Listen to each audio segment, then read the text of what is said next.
si Auntie Claire natagpuang fake news. Tagagawa daw ng fake news. At Auntie Claire, kailangan mo na raw umalis dyan. Maghanap ka na raw ng ibang pwesto or posisyon or trabaho. Ayaw nyo pa kasi aminin kung ano yung totoong kalagayan ni Dunyor. Nasaan na nga ba siya? Hinahanap na siya ng taong bayan. Kasi pinapalabas nyo ngayon, Auntie Claire, kayo yung biktima ng fake news. Kung hindi naman totoo yung mga kumakalat na post ngayon, nasaan na nga si Dunyor? Ano na ngang update sa kanya? Eto, panoorin po natin ang isa sa magaling na abogado na kung saan. Eto, bineltahan si Auntie Claire. Auntie Claire, fake news ka pala eh. Eto ang video. Sinasabi ni Aling Clara na siya ay biktima ng fake news. Mali yun, Aling Clara. Ikaw ang fake news. Nako. Ikaw yun. Hindi ka biktima. Ikaw ang gumagawa nga ng fake news. Kaya ikaw ang fake news. Number 3, alam po niyo yung sakit ni Presidente Marcos Jr. Yun ang problema kasi.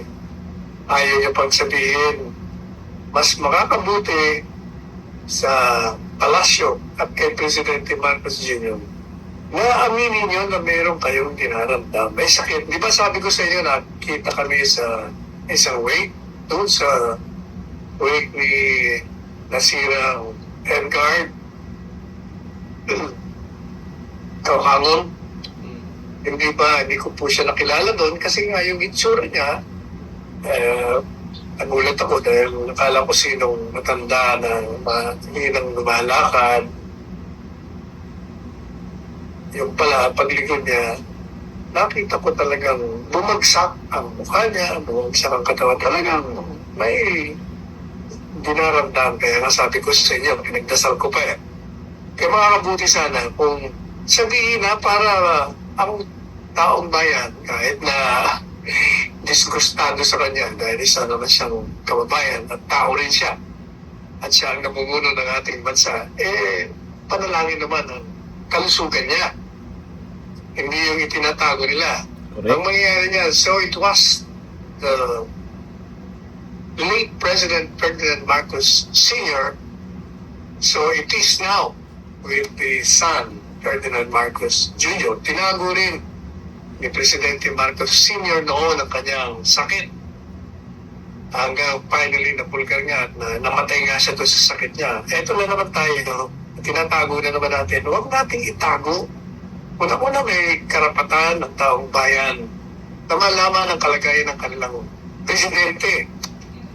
Pangalawa, obligasyon ng presidente ng bansa sa ilalim ng saligang batasan, kahit na nga walang sinasabi sa saligang batas, obligasyon mong sabihin sa iyong constituents, sa iyong sinasakupan kung ano ang iyong kalagayan para alam ng tao. Hindi yung magreklamo kayo sa chismis.